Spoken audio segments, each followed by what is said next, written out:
Things are getting more interesting each passing day. I want us to have a look at some remarks made by Mwangi Kiunjuri, Laikipia East Member of Parliament. NTV Kenya, the day Parliament was attacked, 4 politicians from our region brought 20,000 protesters. 3,000 came from Juja.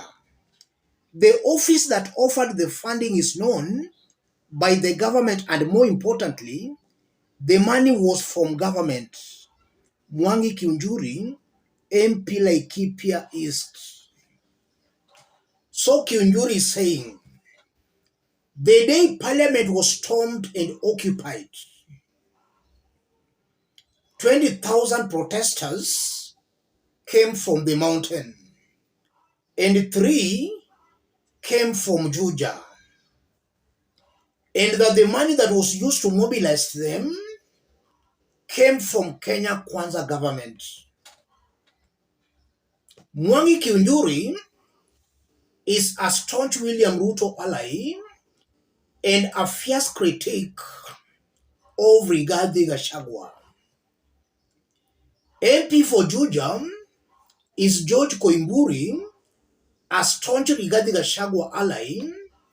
Koimburi voted no on the Finance Bill 2024. I want us to dig deep into this for Kenyans to understand the games being played here. If you are watching us but you have not yet subscribed, subscribe, give the video a like. Let's proceed. What's happening here, ladies and gentlemen? In my yesterday's analysis, I did explain that Ruto reached out to Raila Odinga in order to kick out Rigathi Gachagua from Kenya Kwanza government. That's why Ruto reached out to Raila Odinga, and that's why Raila Odinga seems to be joining Ruto's government. There is a plan to kick out Rigathi Gachagua, and this plan will be executed when Gen Zs will come down. When the nation will come down, Rigathi's impeachment will be tabled in Parliament, and he will go home very early in the morning. William Ruto used Rigathi, and Rigathi executed William Ruto's plans very blindly. We still remember Rigathi fighting Uhuru Kenyatta, fighting Raila Odinga, and fighting some opposition leaders on the mountain. And even the raid at Uhuru Kenyatta's Northlands farm, accusing fingers are being pointed toward some people in Rigathi's office. So Ruto was using Rigathi purposefully to destroy him politically. And Rigathi unknowingly executed William Ruto's plans without having a second thought. We still remember last year, during Azimio demonstrations, we used to see Rigathi waking up very early in the morning, going to his office to plan the police on how to deal brutally with Azimio protesters. We have not forgotten all that. And Rigathi was the face of all that police brutalities. Yes, he was the man in charge.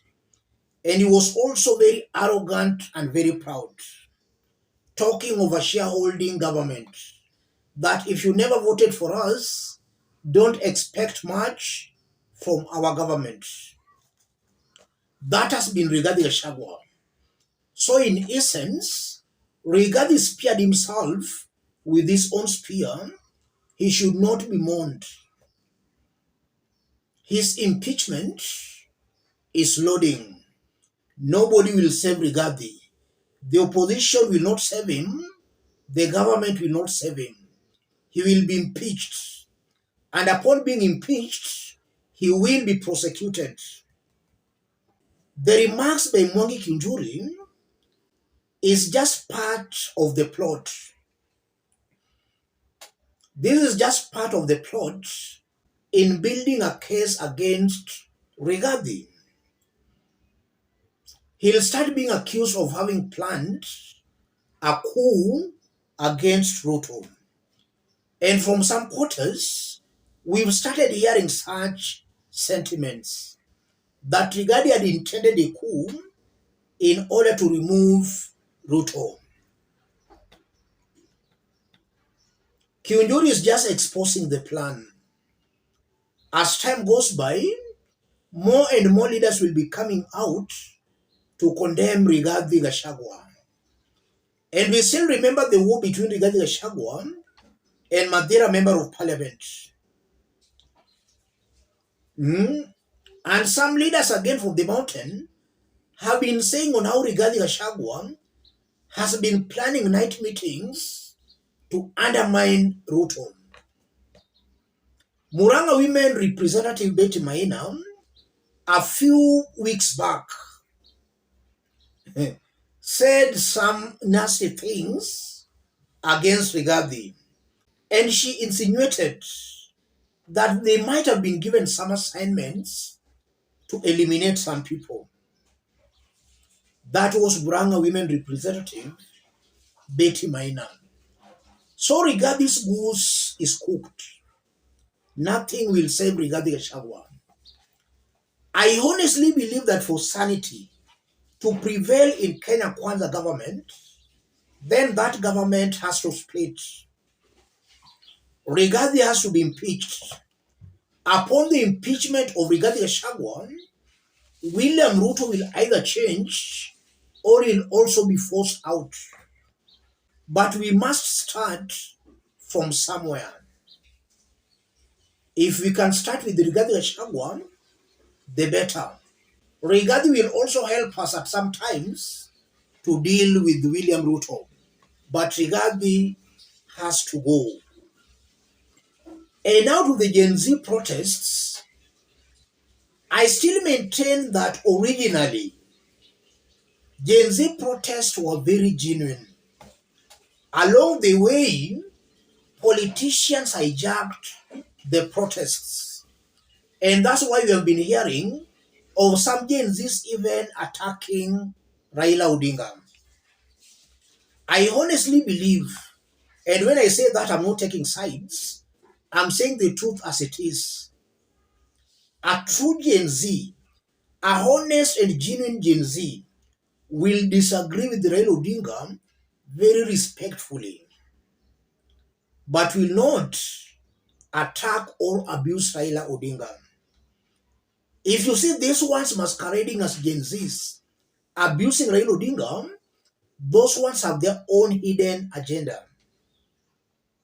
They are not honest or true Gen Zs. That's something I keep on explaining here. A true Gen Z will not abuse Raila Odinga. He or she will disagree with Raila Odinga very peacefully. Because if you look at it very objectively, what Gen Zs are currently fighting for are the same things Raila Odinga has been fighting for. And even right now, Raila's intention in the government is just to further the agenda, Gen Zs are trying to fight for on the streets. That's the truth. Raila's aim in Kenya Kwanza, let me not talk much, ladies and gentlemen, but a true Gen Z will respectfully disagree with Raila Odinga. These ones abusing, attacking Raila Odinga, those ones have their own political agenda. Having said that, it's important for the genuine Gen Zs to refrain from attacking Raila Odinga.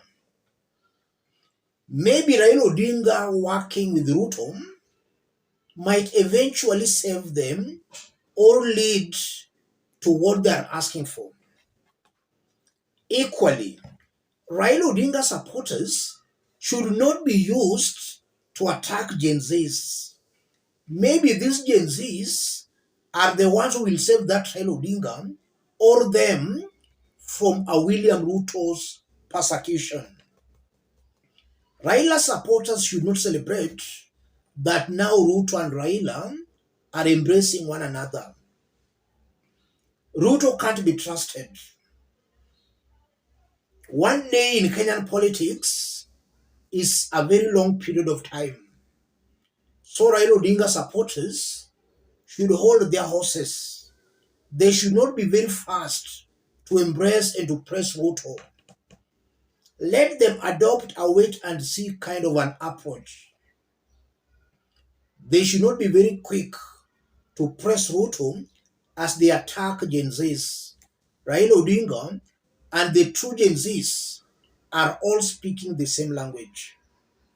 It's important for Kenyans to understand that all these ills Gen Zs are fighting against are products of William Ruto and the Rigathi Gachaguas. Rigathi has been in Kanu, same to Ruto. And now that they have the government, they are still persecuting Kenyans. So the mess is a Ruto Rigathi thing. Gen Zs should aim their arsenals at the right people. Raila Odinga is not in government. His men might be in government, but he's not in government. He does not hold any position in government. In this forum, we don't massage anybody's ego. We call it as it is, without any fear or favor. The problem is Ruto and Rigathi. Gen Z's protests have been hijacked by some political actors. These ones attacking and abusing Raila Odinga. Raila and Gen Z's are speaking the same language. Rigathi Gachagua should and must prepare for an impeachment. It's coming. Let's meet in our next analysis. Thank you. God bless you.